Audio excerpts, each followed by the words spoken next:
ಎಲ್ಲರಿಗೂ ನಮಸ್ಕಾರ.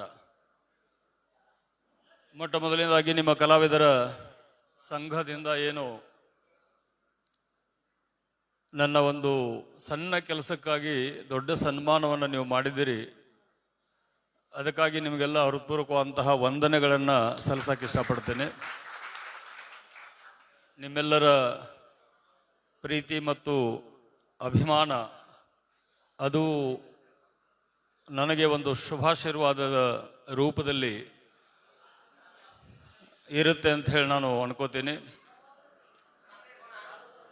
ಎರಡನೇದಾಗಿ ಶಕ್ತಿಕುಮಾರ್ ಮತ್ತು ನಮ್ಮ ವೀರೇಶ್ ಹೇಳಿದಾಗೆ ನನಗೆ ಆ್ಯಕ್ಚುಲಿ ಇವತ್ತು ಸ್ವಲ್ಪ ಹುಷಾರಿರಲಿಲ್ಲ. 2-3 ಇಂಪಾರ್ಟೆಂಟ್ ಕೇಸ್ ಇನ್ವೆಸ್ಟಿಗೇಷನ್ ಡಿಸ್ಕಷನ್ ಅದು ಇದೆಲ್ಲ ಇತ್ತು. ಬಟ್ ವೀರೇಶನ ಪ್ರೀತಿ, ನಿಮ್ಮೆಲ್ಲರ ಅಭಿಮಾನಕ್ಕೆ ಸೋತು ಮತ್ತೆ ನಾನು ಇಲ್ಲಿ ಬರಬೇಕಾಯ್ತು. ವೀರೇಶಿಗೆ ಮೊದಲು ಹೇಳಿದ್ದೆ, ನಾನು ಅಲ್ಲಿ ಮಾತಾಡಕ್ಕೆ ಹಚ್ಬೇಡ ಮಾರ, ನನಗೆ ಆರಾಮಿಲ್ಲ ಅಂತೇಳಿ. ಎರಡೇ ಎರಡು ಮಾತು ಅಂದರು. ಬಟ್ ನಮ್ಮ ಚಟ ಹೆಂಗೆ ಮಾತಾಡೋರ್ದಂದ್ರೆ ಕೈಯ ಮೈಕ್ ಸಿಕ್ಕ ಮೇಲೆ 2 ಮಾತಿಲ್ಲ, ಅದು 200 ಮಾತಿಗೆ ಹೋಗುತ್ತದೆ. ಅತ್ಯಂತ ಖುಷಿ ವಿಚಾರ ಏನಂತಂದರೆ, ಅಶ್ಲೀಲ ಸಾಹಿತ್ಯವನ್ನು, ಅಶ್ಲೀಲ ಸಂಗೀತವನ್ನು, ಅಶ್ಲೀಲ ನೃತ್ಯವನ್ನು ಬ್ಯಾನ್ ಮಾಡಬೇಕು ಅಂತ ಹೇಳಿ ನೀವೇನು ಇನಿಷಿಯೇಟಿವ್ ತೊಗೊಂಡಿರಿ. This is a wonderful thing. ಇದು ಮುಂಬರುವ ದಿನಗಳಲ್ಲಿ ಆಗಬಹುದಾದ, ಆಗಲೇಬೇಕಾದ ಬದಲಾವಣೆಯ ಶುಭ ಸೂಚನೆ ಅಂತ ನಾನು ತಿಳ್ಕೊತೇನೆ. ಸಂಗೀತ ಅನ್ನೋದು ದೇವ ಭಾಷೆ. ಅದು ದೇವರು ಯಾವ ಭಾಷೆಯಲ್ಲಿ ಮಾತಾಡ್ತಾನೆ ಅಂದ್ರೆ ಸಂಗೀತದ ಭಾಷೆಯಲ್ಲಿ ಮಾತಾಡ್ತಾನೆ ಅಂತ ಹೇಳ್ತಾರೆ. ಸಂಗೀತಕ್ಕೆ ತಲೆದೂಗದ ವ್ಯಕ್ತಿ ಕ್ರೂರಿಯಾಗಿರ್ತಾನಂತ ಹೇಳ್ತಾರೆ. ಮತ್ತು ಸಂಗೀತ ಎಂಜಾಯ್ ಮಾಡಬೇಕು, ಆಸ್ವಾದನೆ ಮಾಡಬೇಕು ಅಂದ್ರೆ ಅದಕ್ಕೆ ಹಿಂದೂಸ್ತಾನಿ ಸಂಗೀತ ಅದರ ಜ್ಞಾನ ಆಗಲಿ, ಕರ್ನಾಟಕ ಸಂಗೀತ ಜ್ಞಾನ ಆಗಲಿ, ಏನೇನೋ ಅವಶ್ಯಕತೆ ಇಲ್ಲ. ನೀವು ನೋಡಿ, ನೀವು ಹಿಂದೂಸ್ತಾನ್ ಸಂಗೀತ ಕಚೇರಿಗಳಿದ್ದಾಗ ಹೋಗಿ ಕುಂದ್ರಿ, ನಿಮಗೆ ಗೊತ್ತಿಲ್ಲದಂಗೆ ನೀವು ಕೈಕಾಲು ಆಡಿಸ್ತಿರ್ತೀರಿ, ಗೋನ್ ಆಡಿಸ್ತಿರ್ತೀರಿ. ನಿಮಗೆ ಯಾವುದೇ ಜ್ಞಾನ ಅದರಲ್ಲಿ ಇಲ್ಲ ಅಂದರೂ ಕೂಡ. ಯಾಕಂತಂದರೆ ಆ ಸಂಗೀತದ ಸ್ರೋತ ಒಳಗಡೆ ಇರುತ್ತೆ. ಅದು ದೇವ ಭಾಷೆ, ಆತ್ಮದ ಭಾಷೆ. ಆತ್ಮ ಮಾತಾಡೋದು ಸಂಗೀತದಲ್ಲಿ. ಹೀಗಾಗಿ ಸಂಗೀತಕ್ಕೆ ಪ್ರತಿಯೊಬ್ಬನು ತಲೆ ದೂಗಲೇಬೇಕು. ಅಂತಹ ಒಂದು ಸಂಗೀತವನ್ನು ನೀವೆಲ್ಲರೂ ಕೆರೋಕೆ ಮಾಧ್ಯಮದ ಮೂಲಕವಾಗಲಿ ಮತ್ತೊಂದರ ಮಾಧ್ಯಮದ ಮೂಲಕವಾಗಿ ಸಾರ್ವಜನಿಕರಿಗೆ ಉಣಬಡಿಸುವಂತಹ ಪವಿತ್ರ ಕಾರ್ಯವನ್ನು ಮಾಡ್ತಾ ಇದ್ದೀರಿ. ಅದರಿಂದ ಎಷ್ಟೋ ಜನ ನಿಮ್ಮ ಬಾಳನ್ನು ಕಟ್ಕೊಳ್ತಾ ಇದ್ದೀರಿ. ಅದಕ್ಕಾಗಿ ಕೂಡ ನಿಮಗೆಲ್ಲರಿಗೂ ಅಭಿನಂದನೆಗಳನ್ನು ಹೇಳಕ್ಕೆ ಇಷ್ಟಪಡ್ತೀನಿ. ಇಂತಹ ಒಂದು ಸಂಗೀತ, ಪವಿತ್ರವಾದ ಸಂಗೀತವನ್ನು ಅಪವಿತ್ರಗೊಳಿಸೋದಿದೆಯಲ್ಲ, ಅದು ಭಾರಿ ದುಷ್ಟ ಕೆಲಸ. ಅದು ದುಷ್ಟತನ, ಅದು ಅಸಂಸ್ಕೃತತನ ನಮ್ಮದು. ಅದರಲ್ಲೂ ವಿಶೇಷವಾಗಿ ನಾವೇನಂತೀವಿ, ಉತ್ತರ ಕನ್ನಡ ಜಾನಪದ ಗೀತೆಗಳು, ಉತ್ತರ ಕರ್ನಾಟಕ ಜಾನಪದ ಗೀತೆಗಳು. ನೀವೆಲ್ಲರೂ ನಾನು ತಿಳ್ಕೊತೀನಿ ನೀವು ಉತ್ತರ ಕರ್ನಾಟಕದವರು ಅಂತ ಹೇಳಿ. ಯಾರಾದರೂ ಬೇರೆ ದಕ್ಷಿಣ ಕರ್ನಾಟಕದವರಿದ್ದೀರಾ? ಈ ಉತ್ತರ ಕರ್ನಾಟಕದ ಜಾನಪದ ಗೀತೆಗಳು ಅಂತ ಹೇಳಿಕೊಂಡು ಏನು ಅಶ್ಲೀಲ ಪದಗಳನ್ನು ಈ ಟ್ರ್ಯಾಕ್ಟರ್ನಲ್ಲಿ ಹಾಕ್ಕೋತ ಅಡ್ಡಾಡ್ತಾರ. ಆಮೇಲೆ ಕೆಲವೊಂದು ಏನು ನಿಮ್ಮವರು ಕೆಲವು ಜನ ಹಾಡ್ತಾರ. ನಿಮಗಾಗಲಿ ನನಗಂತೂ ನಾಚಿಕೆ ಬರುತ್ತೆ. ನಿಮಗೆ ಬರ್ತೀವಲ್ಲ ನನಗೆ ಗೊತ್ತಿಲ್ಲ. ಬರೆಯೋವಾಗಂತೂ ಅವಾಗ ನಾಚಿಕೆ, ಮಾನ ಮರ್ಯಾದೆ ಏನೂ ಇರಲ್ಲ, ಸಂಸ್ಕಾರ ಇರಲ್ಲ, ಸಂಸ್ಕಾರ ವಿಹೀನ ಅವನು.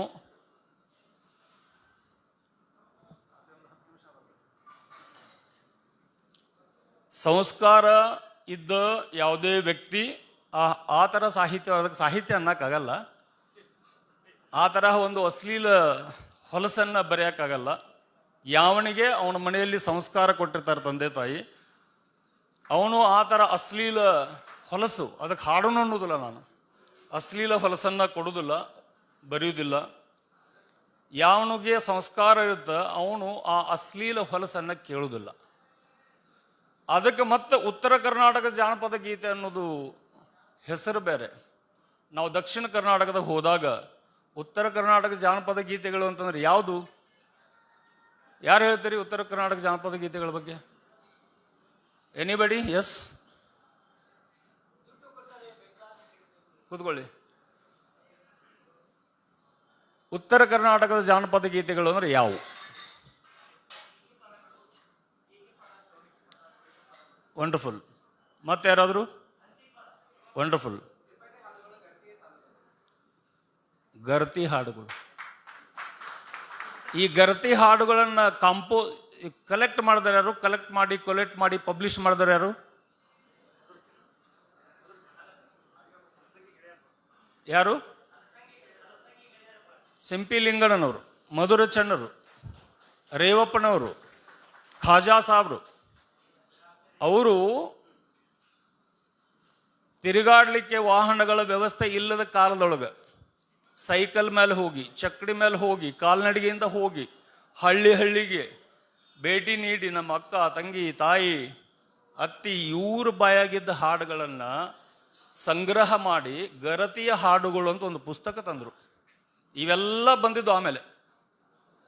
ಈ ಗರತಿಯ ಹಾಡುಗಳು ಏನು ಪುಸ್ತಕ, ಇಷ್ಟು ಗಾತ್ರದ ಪುಸ್ತಕ ಇದೆ, ಅದು ಬಂದ ಮೇಲೆ ಮತ್ತೊಂದು ಜಾನಪದದ ಅಂತ ಪುಸ್ತಕ ಇಲ್ಲಿವರೆಗೆ ಬಂದಿಲ್ಲ. ಅದಕ್ಕೆ ಕೊಯ್ಯಾಗಿ ನಿಲ್ಲುವಂಥ ಪುಸ್ತಕ ಇನ್ನೂವರೆಗೂ ಬಂದಿಲ್ಲ. ಅವು ಜಾನಪದಗಳು, ಜನರ ಬಾಯಿಂದ ಬಾಯಿಗೆ ಹರಿದು ಬರುವ ಜಾನಪದಗಳು. ಇವು ಜಾನಪದಗಳಲ್ಲ, ಇವಕ್ಕೆ ಜಾನಪದಗಳಂತ ಕರಿಬೇಡ್ರಿ ನೀವು. ಇದು ಅಶ್ಲೀಲತೆ ಅಷ್ಟೇ.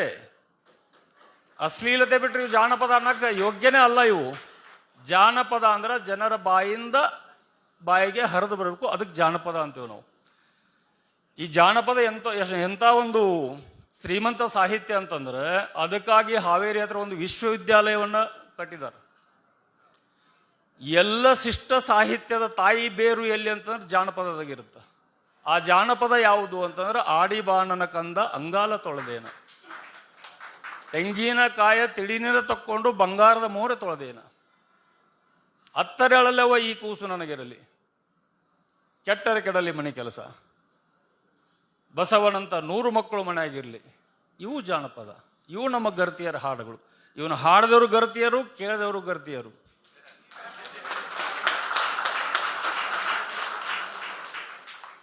ಈ ಜಾನಪದಕ್ಕೆ ಹೊಯ್ಕೊಯ್ಯಾಗಿ ನಿಲ್ಲುವಂತಹ ಸಾಹಿತ್ಯ ಮತ್ತೆ ಬೇರೆ ಕಡೆ ಬಂದಿಲ್ಲ.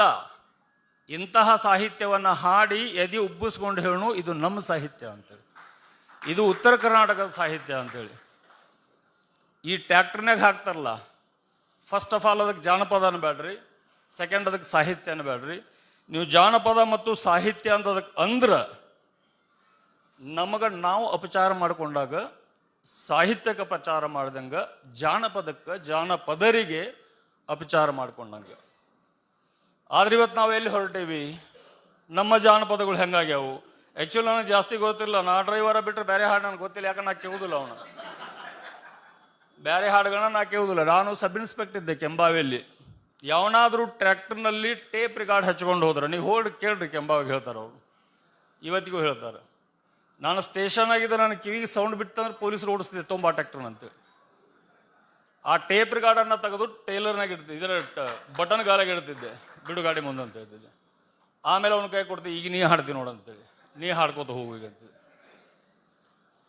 ಸಂಗೀತ ಅನ್ನೋದು ನಮ್ಮ ವ್ಯಕ್ತಿತ್ವದ ಮೇಲೆ ತನ್ನ ಗಾಢ ಪ್ರಭಾವವನ್ನು ಬೀರುತ್ತೆ. ಸಂಗೀತಕ್ಕೆ ಸೋಲದ ಮನುಷ್ಯ ಕ್ರೂರಿ ಇರ್ತಾನಂತ ನಿಮ್ಗೆ ಹೇಳಿದೆ ನಾನು. ಸಂಗೀತನೂ ಕೂಡ ಒಬ್ಬ ವ್ಯಕ್ತಿಯನ್ನ ಸುಶಿಕ್ಷಿತನಾಗಿ ಮಾಡುವಲ್ಲಿ, ಅವನ ಒಂದು ಸಂಪೂರ್ಣ ವ್ಯಕ್ತಿತ್ವವನ್ನು ರೂಪಿಸೋದರಲ್ಲಿ ಸಂಗೀತದ ಪಾತ್ರ ಬಹಳ ದೊಡ್ಡದಿದೆ. ಅದರ ಬಗ್ಗೆ ತಿಳಿದವರಿಗೆ ಗೊತ್ತದು. ಆಮೇಲೆ ಸಂಗೀತವನ್ನು ನಾವು ಯಾವ ರೀತಿ ಸಂಗೀತವನ್ನು ನಮ್ಮ ಮಕ್ಕಳಿಗೆ ಕೇಳಿಸ್ತೀವಿ, ನಾವು ಕೇಳ್ತೀವಿ, ಆ ರೀತಿ ನಮ್ಮ ವಿಚಾರ ಸರಣಿ ಡೆವಲಪ್ ಆಗುತ್ತೆ. ಆ ರೀತಿ ನಮ್ಮ ಮೈಂಡ್ ಹರಿಯಕ್ಕೆ ಸ್ಟಾರ್ಟ್ ಆಗುತ್ತೆ. ನಮ್ಮ ಮೈಂಡಿಗೆ ಭಯಂಕರ ದೊಡ್ಡ ಮ್ಯಾಗ್ನೆಟ್ ಇದು ಮೈಂಡು. ನೀವೇನು ಕೊಡ್ತೀರಿ ವಿಚಾರಗಳನ್ನ ಅದನ್ನು ಹಿಡ್ಕೋತಿದ್ದದು, ಅದರ ನಿಮ್ಮನ್ನು ಮುಂದೆ ತೊಗೊಂಡು ಹೋಗ್ತದೆ. ಟ್ಯಾಕ್ಟ್ರನ್ನ ಹಾಡ ಕೇಳಿ ನೀವು ಯಾವ್ದಾರ ದೇವ್ರಿಗೆ ಹುಡುಗಬೇಕಂದ್ರೆ ಆಗೋದಿಲ್ಲ, ಯಾವ್ದಾರ ಹುಡುಗಿ ಮನೆ ಮುಂದೆ ಸುತ್ತಾಡ್ಬೇಕು. ಈ ವಿಚಾರಗಳನ್ನ ಹೇಳುವಾಗ ನೀವು ಸ್ವಲ್ಪ ಸೀರಿಯಸ್ ಆಗಿ ವಿಚಾರ ಮಾಡ್ರಿ.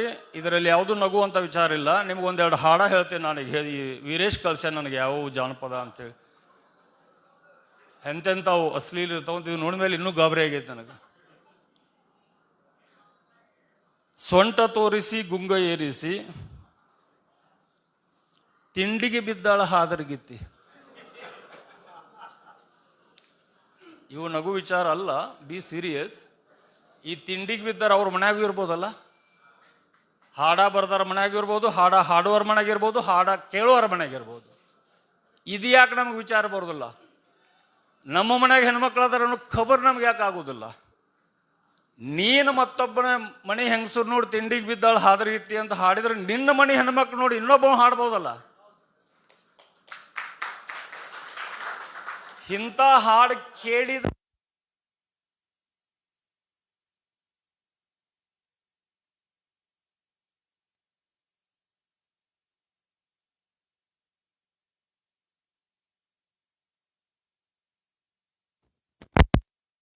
ಊರಣ್ಣರಿಗೆ ಹೊಡಿಬೇಕು. ಯಾಕೆಲ್ಲರೂ ಕೂಡ ಗೂಡರೇ ಮಾಡಿಲ್ಲ, ಇಂಥ ಹಾಡ ಹಾಕುವರಿ.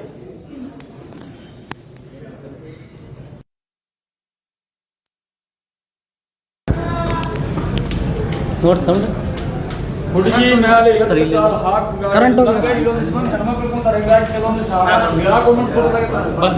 ಇದು ನಾವು ಪಬ್ಲಿಕ್ ನಾಗ ಹಾಕ್ತೇವೆ. 3-4 ಮಂದಿ ಇವ್ರಿಗೆ ಹಾಡು ಇಂಥವೊಂದು ಹೇಳಾಕ ಇಂಥವನ್ನ ನಾವು ಡಿಜೆದಾಗ ಹಾಕೊಂಡು ಕುಣಿಯೋ ಸಂಸ್ಕೃತಿಯನ್ನು ಬೆಳೆಸ್ಕೊಳಕತ್ತೀವಿ.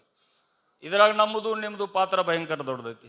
ಸಮಾಜ ಯಾವಾಗ ಕೆಡುತ್ತಂತಂದ್ರೆ ಮೆಜಾರಿಟಿ ಆಫ್ ದ ಜನ ಮೂಕರಾದಾಗ ಸಮಾಜ ಕೆಡುತ್ತೆ. ಮೆಜಾರಿಟಿ ಜನ ಎದ್ದು ನಿಂತರು ಅಂತ ಸಮಾಜ ಸುಧಾರಿಸ್ತೈತಿ. ಇದನ್ನು ಮಾಡುವವರು ಇದನ್ನು ಹಾಕುವವರು ಎಲ್ಲೋ ಬೆರಳೆಣಿಕೆ ಅಷ್ಟು. ಬಟ್ ನಾವೆಲ್ಲ ಸುಮ್ಮನೆ ನೋಡ್ಕೊತ ಕುಂದ್ರಾಕತ್ತೀವಿ. ಅಭಿವ್ಯಕ್ತಿ ಸ್ವಾತಂತ್ರ್ಯದ ಹೆಸರಿನಲ್ಲಿ ಏನು ಬೇಕಾದಲ್ಲಿ ಮಾಡಕ್ಕೆ ನಾವು ಸುಮ್ಮನೆ ಕುಂದ್ರಾಕತ್ತೀವಿ. ಇದರಿಂದ ಅವ್ರ ಹಾಡುಗಳು, ಇಂಥ ಹಾಡುಗಳು ಜಾತ್ರೆಗೆ ಬರಾಕತ್ತವು. ಅರಬೆತ್ತಲ ನೃತ್ಯ, ದೇವರ ಹೆಸರಲ್ಲಿ ಜಾತ್ರೆ ಮಾಡ್ತೀವಿ, ಗಣೇಶೋತ್ಸವ ಮಾಡ್ತೀವಿ, ಮಹಾಪುರುಷ ಜನ್ಮದಿನಾಚರಣೆ ಮಾಡ್ತೀವಿ. ಅವ್ರ ಫೋಟೋ ಮತ್ತು ಮೂರ್ತಿಗಳನ್ನ ಹಿಂದಿಟ್ಕೊಂಡು ಮುಂದ್ಗಡೆ ಮಣ್ಮಾಣಿತನ ಮಾಡಕತ್ತೇವೆ, ನಂಗಾನಾಚ್ ಮಾಡಕತ್ತೇವೆ ನಾವು. ತಿಮ್ಮ ಸಾಯ್ಲಿ ತಿಮ್ಮ ಸಾಯ್ಲಿ ತಿಮ್ಮ ಸಾಯ್ಲಿ ಅಂತಾರೆ. ತಿಮ್ಮಲ್ಲ ಸಾಯೋದು, ಮಣಿ ತಮ್ಮ ಸತ್ತಿರ್ತಾನ. ಇಂಥ ಹಾಡುಗಳನ್ನ ಕೇಳಿದ್ರೆ ನಿಮ್ಮ ಮಣಿ ಹೆಣ್ಮಕ್ಳು ಓಡಿ ಹೋಗ್ಲಾರ್ದ ಇನ್ನೇನು ಮಾಡ್ತಾರೆ? ಯಾಕೆ ಇವತ್ತು ಪೋಕ್ಸೋ ಕೇಸ್ ಹೆಚ್ಚಿಗೆ ಆಗತ್ತೇವೆ? ಯಾಕೆ ಇವತ್ತು ಹೆಣ್ಮಕ್ಳು ಮನೆ ಬಿಟ್ಟು ಓಡಿ ಹೋಗತ್ತಾರೆ? ಯಾಕೆ ಇವತ್ತು ಹುಡುಗರು ಇನ್ನೂ ವಯಸ್ಸಿಗೆ ಬರಲಾದ ಹುಡುಗರು ಹುಡುಗಿಯರು ತೊಗೊಂಡು ಹೋಗಾಕತ್ತಾರೆ? ಇವತ್ತು ಅವ್ರಿಗೆ ಎಂಥ ಶಿಕ್ಷಣ ಕೊಡಾಕತ್ತೀವಿ ನಾವು? ಅವರ ಮನಸ್ಸನ್ನು ಅರಳಿಸೋದಲ್ಲ, ಕೆರಳಿಸೋ ಹಾಡುಗಳನ್ನು ನಾವು ಇವತ್ತು ಅವ್ರ ಕೆರಳಿಸೋ ಸಾಹಿತ್ಯವನ್ನು ಅವ್ರಿಗೆ ಕೊಡಾಕತ್ತೀವಿ. ನೀ ಇಂಥ ಸಾಹಿತ್ಯ ಬರೀತಿರ್ತೀನಿ, ನಿನ್ನ ಮನೆ ಹೆಂಗಸು ಹೆಣ್ಮಗಳು ಮತ್ತೊಬ್ಬರು ಕೂಡ ಹುಡುಗಿರ್ತಾಳೆ. ನಿನ್ನ ಸಾಹಿತ್ಯದ ಪ್ರಭಾವನೆ ಅದು. ಸೊ ಇದಕ್ಕೆ ದಯವಿಟ್ಟು ಉತ್ತರ ಕರ್ನಾಟಕ ಜಾನಪದ ಅಂದು ಉತ್ತರ ಕರ್ನಾಟಕದ ಜನ ತಲೆ ತಗ್ಗಿಸುವಂತ ಕೆಲಸ ಮಾಡಕ್ ಹೋಗ್ಬೇಡ್ರಿ ಯಾರು.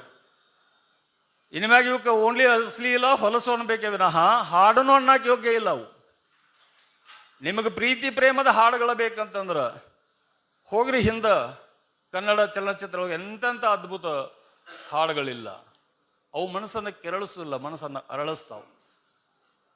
ದೇವರ ಹಾಡುಗಳನ್ನ ನಿಮ್ಮ ಟ್ರ್ಯಾಕ್ಟರ್ನಲ್ಲಿ ಹಾಕ್ರಿ, ದೇವರ ಹಾಡುಗಳನ್ನ ನಿಮ್ಮ ಮನೆಯಲ್ಲಿ ಹಾಕ್ರಿ, ವಚನಗಳನ್ನು ಹಾಕ್ರಿ, ಅಭಂಗಗಳನ್ನು ಹಾಕ್ರಿ, ಭಗವದ್ಗೀತೆಯ ಶ್ಲೋಕಗಳನ್ನು ಹಾಕ್ರಿ, ಕುರಾನನ್ನ ಪಠಣ ಮಾಡ್ರಿ, ಬೈಬಲ್ ಅನ್ನ ಓದ್ರಿ. ಬೇಕಂತಂದ್ರೆ ಅವು ಯಾವ ನಿಮ್ಮ ಮನಸ್ಸನ್ನ ಕೆರಳಿಸೋದಿಲ್ಲ, ನಿಮ್ಮ ಮನಸ್ಸನ್ನು ಅರಳಿಸ್ತಾವು. ಅವು ನಿಮ್ಮನ್ನು ದಾರಿ ಬಿಡಿಸೋದಿಲ್ಲ, ದಾರಿ ಮೇಲೆ ಇಟ್ಟಿರ್ತಾವ ನಮ್ಮನ್ನ, ನಮ್ಮ ಮಕ್ಕಳನ್ನ.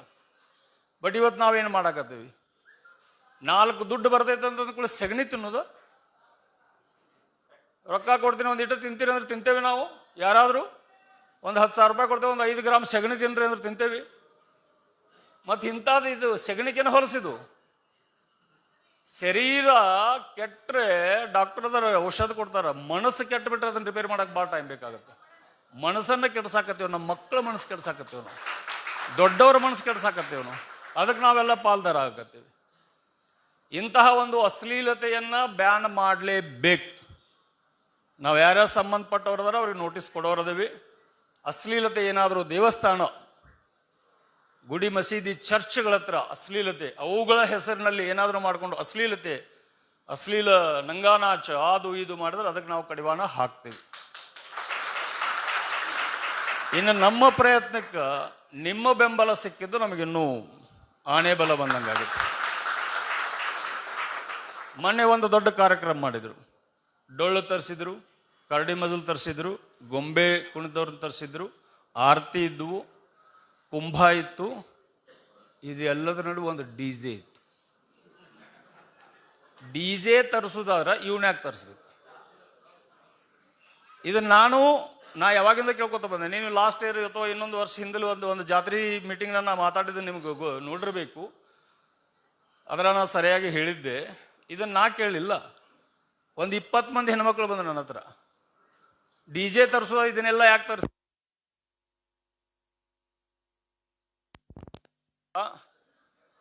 ಅದು ಇದು ಅಂತ ಹೇಳಿ ಹೆಣ್ಮಕ್ಳು ಬಂದರು. ನನಗೆ ಖುಷಿ ಆಯಿತು. ನಿಮ್ಮ ಜೊತೆ ನಾನು ತನು ಮನ ಧನ ಮೂರುದ್ರಿಂದ ನಿಮ್ಗೆ ಸಾಥ್ ಕೊಡ್ತೀನಿ. ಒಂದು ರ್ಯಾಲಿ ಮಾಡ್ರಿ ಇದಕ್ಕಂತ ಹೇಳಿ. ಇದ್ರ ಬಗ್ಗೆ ದೊಡ್ಡ ಒಂದು ಹೋರಾಟ ಸ್ಟಾರ್ಟ್ ಮಾಡ್ರಿ. ನೀವು ಹೆಣ್ಮಕ್ಳು ಸ್ಟಾರ್ಟ್ ಮಾಡ್ರಿ. ನಿಮಗೆ ಬಗ್ಗಲಾರ್ದಾರ ಯಾರು ಇಲ್ಲಿ ಈ ಜಗತ್ನಾಗ ಅಂತ ಹೇಳಿದೆ ನಾನು. DJ ಆದರೂ ಅಷ್ಟೇ, ಜಾನಪದ ಆದರೂ ಅಷ್ಟೇ. ಯಾರ DJ ಮುಂದೆ ಕುಣಿತಿರ್ತಾರ ಅವ್ರು ಮಾತ್ರ ಎಂಜಾಯ್ ಮಾಡ್ತಿರ್ತಾರ. ಸುಮಾರು 1000 ಜನ ಶಾಪ ಹಾಕ್ತಿರ್ತಾರ. ನಾವು ಬಂದೋಬಸ್ತ್ನಾಗಿದ್ದ ನಾವು ಫಸ್ಟ್ ಶಾಪ ಹಾಕ್ತೀವಿ, ಸರ್ವನಾಶ ಆಗಿ ಹೋಗ್ಲಿ ಇವ್ರು ಅಂಥೇಳಿ, ಹಾಳಾಗಿ ಹೋಗ್ಲಿ ಇವ್ರು ಅಂತೀವಿ. ಅಲ್ಲಿ ಗಾಂಧಿ ಚೌಕ್ನಾಗ ಮಾರ್ಕೆಟ್ನಾಗ ಅಡ್ಡಾಡೋ ಹೆಣ್ಮಕ್ಳು ಅವು ಇದ್ರಕಿನ್ನ ಇನ್ನೂ ಕೆಟ್ಟದಾಗ ಬೈಕೋತ ಅಡ್ಡಾಡ್ತಿರ್ತಾರ. ನಾವು ನಿಂದ್ರಿಸಿ ಇನ್ನೊಂದಿಟ್ಟು ಬೈಯವ ಹಿಂದಿಲ್ಲ ನಾ ತಟ್ಲಿ ಇವ್ರಿಗೆ ನಿಮ್ಮ ಶಾಪ ಅಂತೀವಿ. It is irritating. DJ sound permission ಕೇಳಾಕ್ ಬಂದಾರ. ನಾ ಪ್ರತಿ ಸಲ ಹೇಳ್ತೀನಿ, ನೀ DJ ಹಚ್ಚಪ್ಪ, ಎಷ್ಟು ಬೇಕು 10 ಬಾಕ್ಸ್ ಹಚ್ತೀಯ, 12 ಬಾಕ್ಸ್ ಹಚ್ತೀಯ, ಹಚ್ಚು. ಒಂದು ಕಂಡೀಷನ್ ಏನಂದ್ರೆ, ನಿಮ್ಮಪ್ಪ, ನಿಮ್ಮವ್ವ, ನಿಮ್ಮ ಅಜ್ಜ, ನಿಮ್ಮ ಅಮ್ಮ, ನಿಮ್ಮ ಅಕ್ಕ, ತಂಗಿ, ನಿಮ್ಮ ಸಂಬಂಧಿಕರು ಎಲ್ಲರೂ ಬಂದು ಒಂದು ರೌಂಡ್ ಅವ್ರ ಮೇಲೆ ಕುರ್ಚಿ ಕುಂದ್ರಿ. ನೀವು ಕುಣಿಬೇಡ್ರಿ, ಅವರೆಲ್ಲ ತಂದು ಕುಂದ್ರಸು. ಅರ್ಧ ತಾಸು DJ ಹೊಡಸು. ಅವ್ರ ಜೀವನ ತುಳಿದ್ರೆ ನೀನು DJ ಹಚ್ಕೊಂಡು ಹೋಗ್ಬೋದು. ನಮ್ಮ ಮನೆಯವ್ರಿಗೆ ತ್ರಾಸ ಆಗಬಾರ್ದು, ನನ್ನ ತಿಂಡಿಗೆ ನಾ ಮಂದಿ ಮನೆಯವ್ರಿಗೆ ತ್ರಾಸ ಮಾಡ್ತೀನಿ ಅಂದ್ರೆ ಇದೆ ಹೆಂಗಾಗುತ್ತೆ ಇದು? DJನೂ ಅಷ್ಟೇ, ಅಶ್ಲೀಲ ಸಾಹಿತ್ಯನೂ ಅಷ್ಟೇ. ಅಶ್ಲೀಲ ಸಾಹಿತ್ಯಕ್ಕೆ ಶಬಾಷ್ಗಿರಿ ಕೊಡೋರು ಯಾರೂ ಇಲ್ಲ. ಓನ್ಲಿ 2 ಅಥವಾ 3% ದಾರಿ ಬಿಟ್ಟ ಅಸಂಸ್ಕೃತ, ಯಾರ ಮನ್ಯಾಗ ತಂದೆ ತಾಯಿ ಸಂಸ್ಕಾರ ಅನ್ನೋದ್ರ ಪರಿಚಯನೇ ಮಕ್ಕಳಿಗೆ ಮಾಡಿಸೋದಿಲ್ಲ ಅಂಥವ್ರು ಮಾತ್ರ ಅವನು ಇಷ್ಟಪಡ್ತಾರೆ. 99% ಜನ ಅವ್ರಿಗೆ ಹಿಡಿ ಶಾಪ ಹಾಕುವರೇ. ಮತ್ತು ಈ ಹಾಡುಗಳನ್ನು ಬರೆಯೋರು ಯಾರೂ ಸಂಸ್ಕೃತರಲ್ಲ. ಅವ್ರಿಗೆ ಸಾಹಿತ್ಯದ ಗಂಧ ಗಾಳಿ ಗೊತ್ತಿಲ್ಲ. ಅವರು ತಮ್ಮ ಮನ್ಯಾಗ ಅವನ ತಾಯಿ ಒಬ್ಬ ಹೆಣ್ಣುಮಗಳಂತ ಗೊತ್ತಿಲ್ಲ. ಪಾರ್ವತಿ ಪ್ರತಿರೂಪ ಹೆಂಗಸು ಅಂದ್ರೆ ಗೊತ್ತಿರಲಿ. ಹೆಣ್ಣುಮಕ್ಳು ಅಂದ್ರೇನು ಪ್ರಕೃತಿ. ಪಾರ್ವತಿ ಇಲ್ಲದೆ ಶಿವ ಶವ ಅಂತ ಹೇಳ್ತಾನೆ. ಶಿವನೇ ಹೇಳ್ತಾನ, ಗಿರಿಜೆ ಇಲ್ಲದೆ ನಾನು ಶವ ಅಂತೇಳಿ. ಪಾರ್ವತಿ ಮಹಾಕಾಳಿ, ಕಾಳಿ ಇಲ್ಲದೆ ನಾನು ಶವ ಅಂತ ಹೇಳ್ತಾನೆ ಶಿವ. ನನ್ನಲ್ಲಿ ಏನಾದರೂ ಐತಿ ಅಂದ್ರೆ ಅದು ಪಾರ್ವತಿ. ಇದು ಎಲ್ಲ ಗಂಡಸರು ಮತ್ತು ಎಲ್ಲ ಹೆಂಗಸರದು. This is the constitution of your personality. All of you, ಎಲ್ಲರೂ 50-50 ನಾವೆಲ್ಲ. ಅದಕ್ಕೆ ಅರ್ಧನಾರೀಶ್ವರ ತತ್ವ ಬಂತ. ಯಾಕೆ ಹಾಡ ಬರೆಯುವವರಿಗೆ, ಹಾಡ ಹಾಡುವವರಿಗೆ, ಅವ್ರ ಮನ್ಯಾಗ ಸ್ತ್ರೀ ರೂಪದಲ್ಲಿ ತಾಯಿ ಅದರನ್ನು ಖಬರ್ ಯಾಕೆ ಬರುವುದಿಲ್ಲ? ಸ್ತ್ರೀ ರೂಪದಲ್ಲಿ ಅಕ್ಕ ತಂಗಿ ಅದರನ್ನು ಖಬರ್ ಯಾಕೆ ಬರುವುದಿಲ್ಲ? ಸಂಸ್ಕಾರಹೀನರು.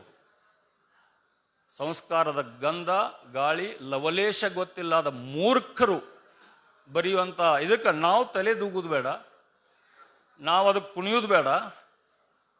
ಆ ಹಾಡ ಹಾಡುವವರು, ಅದಕ್ಕೆ ಕುಣಿಯೋರು ಇಲ್ಲಿ ಕುಣಿತಿರ್ತಾರ. ಅವ್ರ ಮನೆ ಮುಂದೆ ನಾಯಿಗಳು ಅಡ್ಡಾಡ್ತಿರ್ತಾವೆ. ಇದೇ ಹಾಡು ಕೇಳಿದ ನಾಯಿಗಳು ಅಲ್ಲಿ ಅಡ್ಡಾಡ್ತಿರ್ತಾವ್ರ ಅವ್ರ ಮನೆ ಮುಂದೆ. ಇದರ ಖಬರ್ ಬರೆಯೋರಿಗೆ ಬೇಕು, ಹಾಡುವವರಿಗೆ ಬೇಕು. ಇಂತಹ ದರಿದ್ರ ಅಶ್ಲೀಲ ಸಾಹಿತ್ಯವನ್ನು ನಮ್ಮ ಯುವಕರನ್ನ ದಾರಿ ಬೀಳಿಸಿ ಅವರ ಜೀವನವನ್ನು ಸರ್ವನಾಶ ಮಾಡುವಂಥ ಹೊಲಸು. ಈ ಹೊಲಸನ್ನ ನಿಮ್ಮ ಬಾಯಿಂದ ಕೇಳಕ್ಕೆ ನಾ ಇಷ್ಟಪಡೋದಿಲ್ಲ. ಅದನ್ನು ನೀವು ಹಾಡುದಾತಂತಂದ್ರೆ ಇಲ್ಲೇನು ಕಲಾವಿದ ಅಂತ ಬೋರ್ಡ್ ಹಾಕೊಂಡ್ರಿ, ಇದನ್ನ ತೆಗೀರಿ ಮೊದಲು. ಕಲಾವಿದ ಇಸ್ ಒನ್. ಕಲಾವಿದ ಇಸ್ ಒನ್ ಹೂ ಅಡೋರ್ಸ್ ಕಲಾ. ಕಲೆಯನ್ನು ಆರಾಧಿಸುವವನು, ಕಲೆಯನ್ನು ಪೂಜಿಸುವವನು, ಕಲೆಯನ್ನು ಜೀವಿಸುವವನು, ಕಲೆಯನ್ನು ಉಸಿರಾಡಿಸೋನು, ಅವು ಕಲಾವಿದ ಅಂತೀವಿ.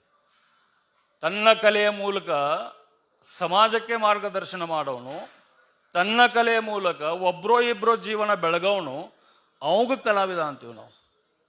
ಈ ಅಶ್ಲೀಲ ಹೊಲಸನ್ನು ನಮ್ಮ ಯುವಜನರಿಗೆ ಮನಸ್ಸನ್ನು ಕೆಡಿಸುವಂಥ ಅಶ್ಲೀಲ ಸಾಹಿತ್ಯವನ್ನು ಹಾಡೋವನಿಗೆ, ಮಾತಾಡೋವನಿಗೆ ಕಲಾವಿದ ಅನ್ನೋಕ್ಕೆ ಚಾನ್ಸೇ ಇಲ್ಲ. ಈಗ ಸುಮ್ಮನೆ ಸಂದರ್ಭ ಬಂತು ಅಂತ ಹೇಳಾಕತ್ತೀನಿ. ರಾಣಿ ಚೆನ್ನಮ್ಮ ಯೂನಿವರ್ಸಿಟಿ ಡಾಕ್ಟರೇಟ್ ಕೊಡ್ತೀನಿ, ನನಗಲ್ಲದು, ಬಸವಣ್ಣಗೆ. ನಾವು ಹೋದಲ್ಲೆಲ್ಲ ಒಂದು ಕತೆ ಹೇಳ್ತಿರ್ತೇನೆ. ಇದ್ರ ಬಗ್ಗೆ ಯಾರಾದರೂ ಭಾಳ ನನಗೆ ಹೊಗಳಾಕತ್ತರು, ಸನ್ಮಾನ ಮಾಡಕತ್ತಾರ ಅಂದ್ರೆ ಯಾರ ಕೇಳಿರ್ಬೋದು. ಇದ್ರಾಗ ಇನ್ನೊಮ್ಮೆ ರಿಪೀಟ್ ಮಾಡ್ತೇನೆ, ನಿಮಗೆ ಮಜಾ ಅನ್ಸುತ್ತೆ. ಅದು ಸಿದ್ದಪ್ಪ ಅಂತಿದ್ದ ಒಂದು ಹುಡುಗ, ಒಂದು ಊರಾಗ.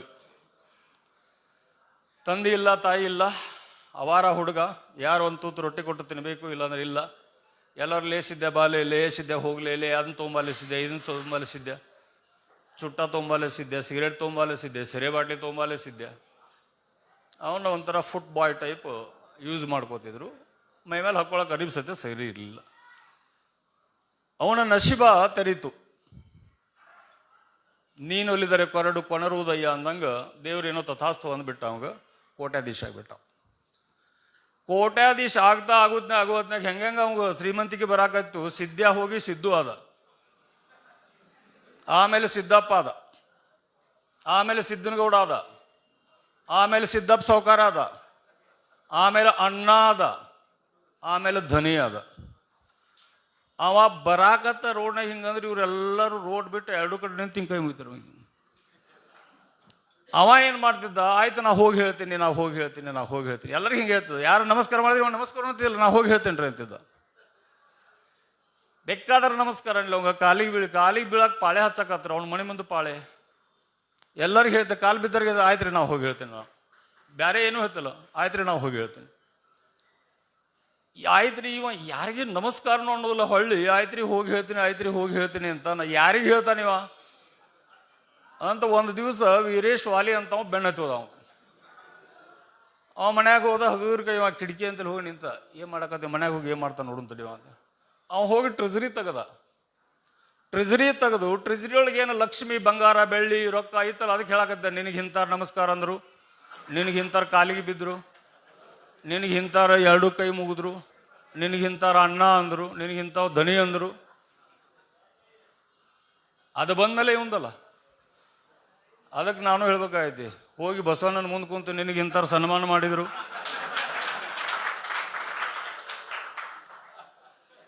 ನಿನಗೆ ಇಂಥವ್ರು ಚಪ್ಪಲಿ ಹೊಡೆದ್ರು, ನಿನಗೆ ಇಂಥ ಹಾರ ಹಾಕಿದ್ರು. ಅವ ಇಲ್ಲಕ ನಾ ಇಲ್ಲದೇನೆ. ಇದಕ್ಕೆ ಮೊದಲು ಏನೂ ಇರಲಿಲ್ಲಲ್ಲ. ಅವನು 4 ವಚನ ಟ್ರಾನ್ಸ್ಲೇಟ್ ಮಾಡಿದ ಕೂಡಲೇ ನನಗೆ ಇವು ಸನ್ಮಾನ ಶುರುವಾಗ್ಯಾವ. ಸ್ಟೇಜಿನ ಮೇಲೆ ಬರಾಕತ್ತೇನ. ಇದು ಅವನ ಕೃಪೆ ಅಲ್ಲ. ಈ ಸಂಸ್ಕಾರ ಬೆಳಿಬೇಕಲ್ಲ. ಏನಾದರೂ ಒಂದು ಒಳ್ಳೆಯ ಸಂಸ್ಕಾರ ಬೆಳಿಬೇಕಂದ್ರೆ ನಾವು ಯಾವ ಸಂಸ್ಕೃತಿಯಲ್ಲಿ, ಯಾವ ಮನೆಯಲ್ಲಿ, ಯಾವ ಸಮಾಜದಲ್ಲಿ, ಯಾವ ಊರಿನಲ್ಲಿ, ಯಾವ ಪರಿಸರದಲ್ಲಿ ನಾವು ಬೆಳೆದ್ವಿ ಅನ್ನೋದು ಮಹತ್ವ ಆಗುತ್ತೆ. ಹಂತಿ ಪದ ಹೇಳಿದ್ರಲ್ಲ, ರಾತ್ರಿ ನಮ್ಮ ಕಣದಾಗ ಹಂತಿ ಹೊಡಿಬೇಕಾದ್ರೆ ನಮ್ಮ ಮನ್ಯಾಗ ಕೆಲಸ ಮಾಡೋ ಹಸನ್ ಸಾಬ್ ಹಂತಿ ಪದ ಹಾಡುವ ನಮ್ಮೂರು ಕೆರೆ ವಂಡಿ ಕೇಳ್ತಿತ್ತು. ಅಲ್ಲಿಂದ ಹೊಲತನ ಕೇಳ್ಕೊತ ಹೋಗಿದ್ರು. ಹಂಗ ಹಂತಿ ಪದ ಸಾಂಪ್ರದಾಯಿಕ ಪದ ಅಂತಾರೆ ನಮ್ಮಲ್ಲಿ. ಈಗ ನಮ್ಮ ಅವ್ವ ಹಾಡಿದ್ದಿಲ್ಲೇ ಮೊಬೈಲ್ನಾಗ ಇದ್ಬೇಕಾರೆ, ಸಾಯೋಕಿನ 6 ತಿಂಗಳು ಮೊದಲು ಹಾಡ್ಯಾರ ಅವರು. ನಮ್ಮ ದೊಡ್ಡವ್ರು ರೊಟ್ಟಿ ಮಾಡ್ಕೊತ ನಮ್ಮನ್ನು ಮುಂದೆ ಕುಂದ್ರಸ್ಕೊಂಡು ರೊಟ್ಟಿ ಮಾಡ್ಕೊತ ಹಾಡಾಗ ಒಂದು ಚಿಗರಿ ಹಾಡಿತ್ತು. ಒಂದು ಚಿಗರಿ ಹುಲಿ ಕೈ ಸಿಕ್ಕು ರಿಕ್ವೆಸ್ಟ್ ಮಾಡ್ಕೊಂಡು ಹೊಳ್ಳಿ ಬಂದು ಹೋಗುದು ಒಂದು ಹಾಡು. ರಾಜನ ಕೈಗೆ ಸಿಗುತ್ತೆ ಚಿಗರಿ, ಹುಲಿ ಕೈಗಲ್ಲದು. ಅದು ನಮ್ಮ ದೊಡ್ಡವ ಹಾಡು ಹಾಡ್ಕೋತ ಬಿಸಿ ಬಿಸಿ ರೊಟ್ಟಿ ಮಾಡ್ಕೊಂಡು ನಾವು ಬಾಯಿ ತಗೊಂಡು ಹಿಂಗೆ ನೋಡ್ಕೋತ ಈ ಸಂಸ್ಕಾರದ ಬೆಳ್ಕೊಂಡ್ಬಂದ್ವಿ ನಾವು.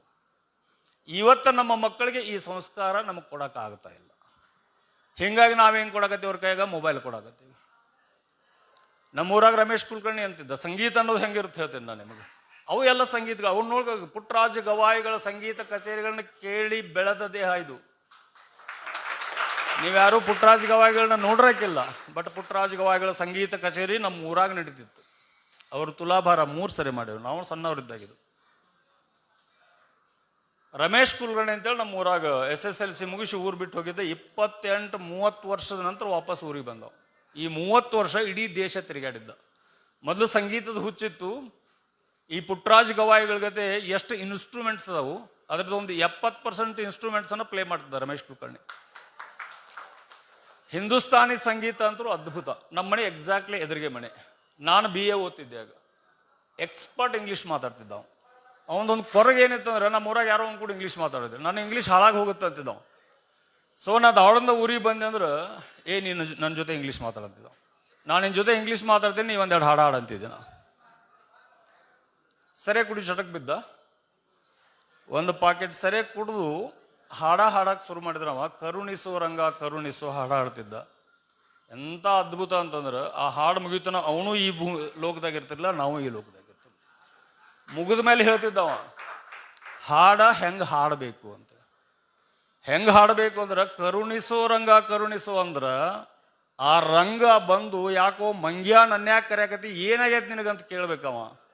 ರಂಗ ಪಂಡ್ರಾಪುರದಾಗ ಕುಂದ್ರಾಗ ಸಾಧ್ಯನೇ ಆಗ್ಬಾರ್ದವಾಗ ಹಂಗೆ ಇಲ್ಲಿ ಕುಂತ ನಾ ಹಾಡ್ಬೇಕಂತಿದ್ದವ. ಆ ಥರ ಸಂಗೀತವನ್ನು ಹಾಡ್ತಿದ್ದ. ಆ ಭಾವನೆ ಹಾಡುವರ ಮನಸ್ಸಿನಾಗ ಬರಬೇಕು. ಮನಸ್ಸಿನಾಗ ಬಂದು ನೀವು ಭಾವಪೂರ್ಣವಾಗಿ ಹಾಡಿದಾಗ ಕೇಳುವರ ಮನಸ್ಸಿನಾಗ ಆ ಭಕ್ತಿ ಜಾಗೃತ ಆಗತ್ತೆ. ಅದು ಸಂಗೀತ. ಅವ್ರ ಕಲಾವಿದರು. ಇಂಥ ಅಶ್ಲೀಲವನ್ನು ನಮ್ಮ ತಲೆ ಮೇಲೆ ಸುರು ಅಂತಾರೋ ಇವ್ರ ಕಲಾವಿದರು ಅಲ್ವೇ ಅಲ್ಲ, ಕಲಾವಿದರು ಅನ್ನಿಸ್ಕೊಳಕ ಲೈಕು ಅಲ್ಲ ಅವರು. ಉತ್ತರ ಕರ್ನಾಟಕದ ಹೆಸರಿನಲ್ಲಿ ಏನು ಉತ್ತರ ಕರ್ನಾಟಕದ ಜನರಿಗೆ ತಲೆ ತಗ್ಸುವಂಥ ಅವಮಾನ ಮಾಡುವಂಥ ಇವು ಸಿಡಿಗಳು ಕ್ಯಾಸೆಟ್ಗಳು ಬರಾಕತ್ತವ. ನನಗೆ ಇರಿಟೇಷನ್ ಆಗೋದಂತಂದ್ರೆ ಉತ್ತರ ಕರ್ನಾಟಕ ಜಾನಪದ ಅನ್ನೋ ಫಸ್ಟ್ ಜಾನಪದ ಅಲ್ವೇ ಅಲ್ಲ ಇದು, ಜಾನಪದನೇ ಅಲ್ಲ ಇದು. ಟ್ರ್ಯಾಕ್ಟರ್ ಹಾಡುಗಳು ಅನ್ಬೇಕು ಅಷ್ಟೇ. ಇವಕ್ಕೆ ಟ್ರ್ಯಾಕ್ಟರ್ ಟ್ರೋಲ್ಸ್ ಜಾನಪದ ಅಂತ ಅಲ್ಲೇ ಅವಕ್ಕೆ ಜಾನಪದ ಅಂದ್ರೆ ನೀವು ಸಿಂಪಿಲಿಂಗಣ್ಣನ ಆತ್ಮ ಮರುಗತ್ತ ಇವ್ರಿಗೆ ಜಾನಪದರು ಅಂದ್ರೆ ನೀವು ಇದರ ಬಗ್ಗೆ ಬಹಳ ದೊಡ್ಡ ಜಾಗೃತಿ ನಮ್ಮಲ್ಲಿ ಉಂಟಾಗಬೇಕಾಗೈತಿ. ಒಂದು ಸಿಂಪಲ್ ನಾ ಕೇಳ್ಕೊಳ್ಳೋದು ಇಷ್ಟೇ, ಈ ಟ್ರ್ಯಾಕ್ಟರ್ ಮಾಲಕರಿಗೆ ಟ್ರ್ಯಾಕ್ಟರ್ ಡ್ರೈವರ್ಗೆ ಏನು ಹಾಡ ಕೇಳ್ತಿರ್ತಿ ಅವ ನಿಮ್ಮ ಮನೆಯ ಹೆಣ್ಮಕ್ಳಿಗೆ ಅದನ್ನು ಹಾಡಾಕತ್ತೆ ಅಂತ ಭಾವಿಸ್ಕೊಂಬಿಟ್ರೆ ಸಾಕು, ಬೇರೆ ಏನೂ ಬೇಡ. ಏನು ಹಾಡ ನೀ ಕೇಳಾಕತ್ತಿ ಆ ಹಾಡನ್ನು ಹಾಡ್ದವ ಮತ್ತು ಬರ್ದವ ನಮ್ಮ ಮನೆ ಹೆಣ್ಮಕ್ಳ ಸಂಬಂಧ ಬರ್ದಾನ. ನಮ್ಮ ಮನೆ ಹೆಣ್ಮಕ್ಳು ನೋಡಿ ಅವನು ಹಾಡಾಕತ್ತೆ ಅವನು ಇಷ್ಟು ನಮ್ಮ ತಲೆಯಾಗ ಬಂದ್ಬಿಡ್ಲಿ ತಾವೇ ಬಂದಾಗ್ಬಿಡ್ತಾವೆ. ಅದರ ಬದಲಿ ಭಕ್ತಿಗೀತೆಗಳು ದಾಸವಾಣಿ ಅದಾವು. ಎಂತೆಂಥ ಪುತ್ತೂರು ನರಸಿಂಹನಾಯಕ್ ಹಾಡಿದ ದಾಸವಾಣಿಗಳು, ಭೀಮಸೇನ್ ಜೋಶಿ ಅವರು ಹಾಡಿದ್ದು. ಎಷ್ಟು ನಿಮಗೆ ಭಕ್ತಿಗೀತೆಗಳು ಬೇಕು? ರಾಮಕೃಷ್ಣ ಆಶ್ರಮದ ಎಷ್ಟು ಎಂತೆಂಥ ಭಕ್ತಿಗೀತೆಗಳು. ನನ್ನ ಹತ್ರ ಒಂದು ಪೆನ್ ಡ್ರೈವ್ ಇದೆ, 10 ವರ್ಷ ಕಲೆಕ್ಟ್ ಮಾಡಿದ್ದೀನಿ ಹಾಡವನ್ನು. ಇಲ್ಲಿ ನೀವು ಪೆನ್ ಡ್ರೈವ್ ಹಾಕ್ಕೊಂಡು ಗಾಡಿ ಹೊಡ್ಕೋತ ಡೆಲ್ಲಿಗೆ ಹೋಗಿ ಹೊಳ್ಳಿ ಬಂದು ಮತ್ತೆ ಡೆಲ್ಲಿಗೆ ಹೋಗಿ ಹೊಳ್ಳಿ ಬಂದ್ರೆ ಇನ್ನೂ ಇರ್ತಾವೆ. ಇದ್ರಾಗ ಜಾನಪದನೂ ಅದಾವು, ಫಿಲ್ಮ್ ಸಾಂಗ್ಸ್ ಅದಾವು, 178 ವಚನಗಳನ್ನು ಶಾಸ್ತ್ರೀಯವಾಗಿ ಹಾಡಿದ ವಚನಗಳದಾವು, ಹಿಂದಿ ಹಾಡುಗಳದಾವು. ಯಾವ ನಿಮ್ಮ ಮನಸ್ಸನ್ನು ಕೆರಳಿಸೋದಿಲ್ಲ, ಮುದಗೊಳಿಸ್ತಾವು, ಅರಳಿಸ್ತಾವು. ಅಂತಹ ಸಂಗೀತವನ್ನು ಕೇಳಿದಾಗ ನಮ್ಮ ವಿಚಾರ ಬೇರೆ ಕಡೆ ಹೋಗಕ್ಕೆ ಸಾಧ್ಯನೇ ಇಲ್ಲ. ನೀವು ಮತ್ತೇನಾದರೂ ಅದ್ಭುತವಾದಂಥ ಕೆಲಸವನ್ನು ಮಾಡಬೇಕು. ನಾನೀಗೇನು ಮಾಡಿದ್ದೀನಿ, ನನಗಿನ್ನ ದೊಡ್ಡ ಕೆಲಸವನ್ನು ಮಾಡಬೇಕು. ಇಂತಹ ಒಂದು ಅದಕ್ಕೆ ಕೂಡಲ ಸಂಗನ ಶರಣರ ಅರಿವಡೆ ಶರಣರ ಸಂಘವೇ ಮೊದಲು ಅಂತ ಹೇಳಿದ್ದು. ಮಡಿಕೆಯ ಮಾಡುವಡೆ ಮಣ್ಣೆ ಮೊದಲು, ಕೂಡಲ ಸಂಗನ ಅರಿವಡೆ ಶರಣರ ಸಂಘವೇ ಮೊದಲು. ದೇವರನ್ನ ಅರಿತುಕೋಬೇಕು ನೀನು ಅಂತಂತಂದ್ರೆ ದೈವ ಭಕ್ತರ ಸಂಗಡನ ಇರಬೇಕಾಗತ್ತೆ. ಟ್ರ್ಯಾಕ್ಟರ್ ಹಾಡುಗಳು ಕೇಳಿ ದೇವಸ್ಥಾನಕ್ಕೆ ಹೋದ್ರೆ ಇಂಥವ್ರನ್ನೆಲ್ಲ ನೋಡಿ ದೇವಸ್ಥಾನ ದೇವರೇ ಇಲ್ಲ ಹೋಗ್ಬಿಟ್ರೆ ನಾವು ಹೊಯ್ಕೋತ ಹೋಗಿ ನೀವು ಅಂತೇಳಿ. ಅದಕ್ಕೆ ಭಯಂಕರ ಖುಷಿ ವಿಚಾರ ಏನಂತ ನೀವೆಲ್ಲ ಇಲ್ಲಿ ಅದರ ವಿರೋಧವಾಗಿ ನೀವು ಕೂಡಿರಿ ಅನ್ನೋದೇ ಒಂದು ಶುಭ ಸೂಚನೆ. ಅತೀ ಖುಷಿ ವಿಚಾರ ಇದು. ಜಾಗೃತಿ ನಮ್ಮಂಥವರಲ್ಲಿ ಅಷ್ಟೇ ಅಲ್ಲ, ನಿಮ್ಮಲ್ಲಿ ಜಾಗೃತಿ ಮೂಡಾಕತ್ತೈತಿ. ಇದು ಅತ್ಯಂತ ಖುಷಿ ವಿಚಾರ. ಇನ್ಮ್ಯಾಗ ಯಾವುದೇ ಸ್ಟೇಜ್ ಮೇಲೆ ತಿಳ್ಕೊರಿ ನೀವು ಅಶ್ಲೀಲ ಸಂಗೀತವನ್ನು ಹಾಡಿದ್ರೆ take it for granted, case register ಮಾಡ್ತೀವಿ ನಾವು.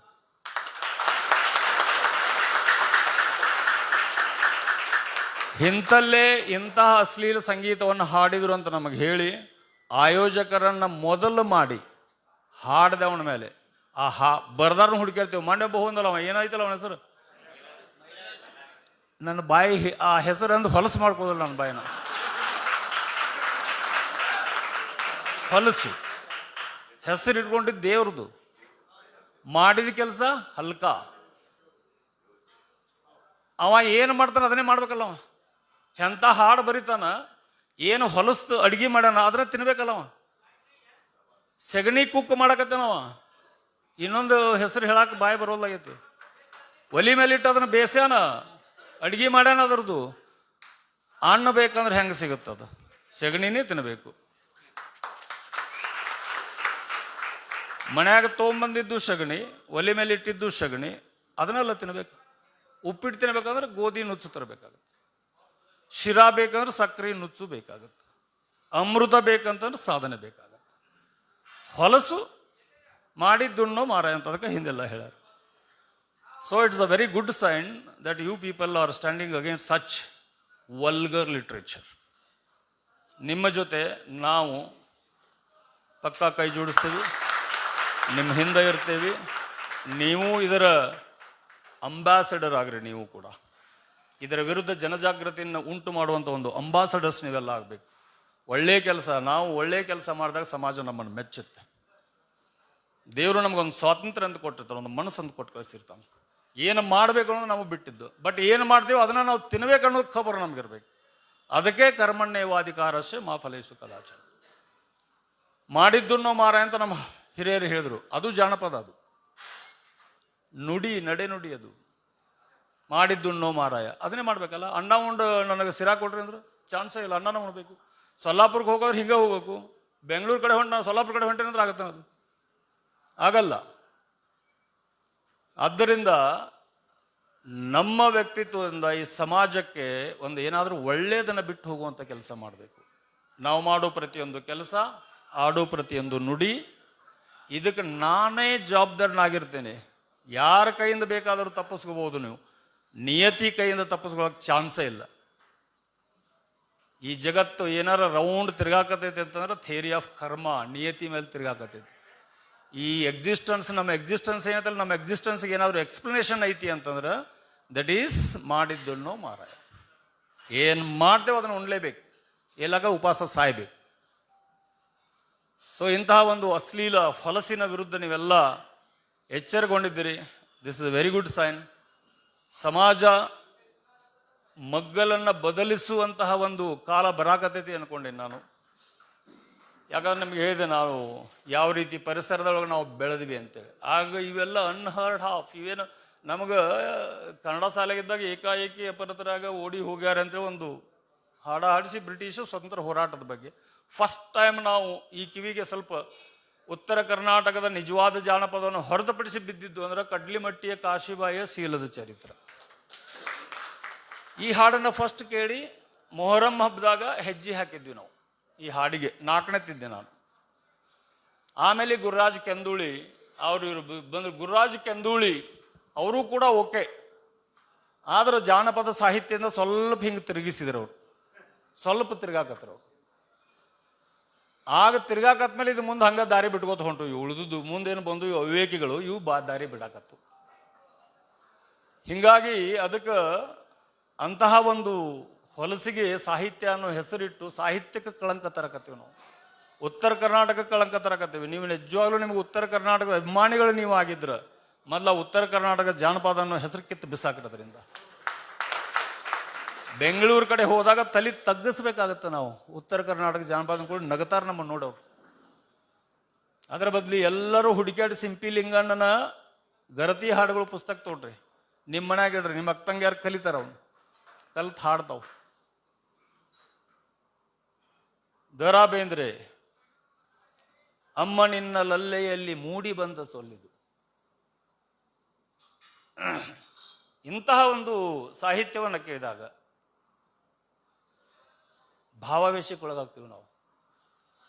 ಏನು ಹೇಳ್ತಾರೆ ದ.ರಾ. ಬೇಂದ್ರೆ? ಅಮ್ಮ ನಿನ್ನ ಲಲ್ಲೆಯಲ್ಲಿ ಮೂಡಿ ಬಂದ ಸೊಲ್ಲಿದು, ತಾಯಿಯ ಲಲ್ಲೆಯಲ್ಲಿ ನನ್ನ ಮಾತುಗಳು ಬಂದು ಅಂತ ಹೇಳ್ತಾರೆ. ನಿನ್ನ ಲಲ್ಲೆ ಎಂಥ ಲಲ್ಲೆ ಆಡಿ ಬಂದ ನನಕಂದು ಅಂಗಾಲ ತೊಳೆದೇನ. ಏನು ಸಾಹಿತ್ಯ ಇದು? ಸಾಹಿತ್ಯ ಇದು ಜಾನಪದ. ಅದಕ್ಕೆ ಹೇಳ್ತಾರೆ ಅವ್ರ ಮುಂದೆ, ಅಮ್ಮ ನಿನ್ನ ಲಲ್ಲೆಯಲ್ಲಿ ಮೂಡಿ ಬಂದ ಸೊಲ್ಲಿದು ಬೇರೆ ಏನ ಬಲ್ಲದು ಅಂತ.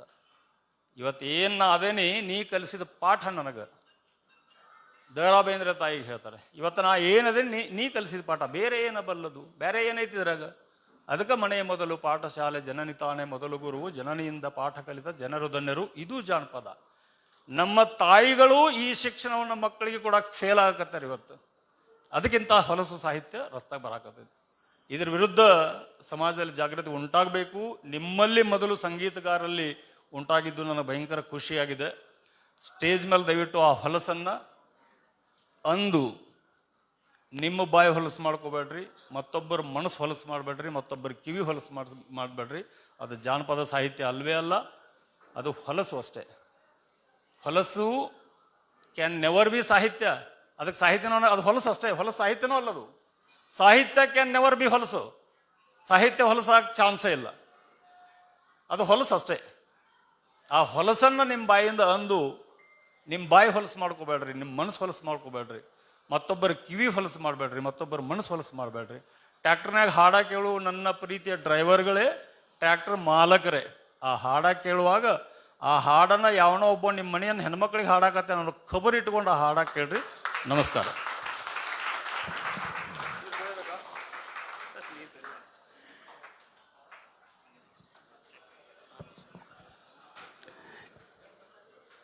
ಆದ್ಮೇಲೆ ಸರ್ ಮಾತಾಡಿದ ಮೇಲೆ ನಾವೇನೂ ಮಾತಾಡೋದ ಅವಶ್ಯಕತೆ ಇಲ್ಲ ಅಂತ ನನಗೆ ಅನಿಸ್ಯದ.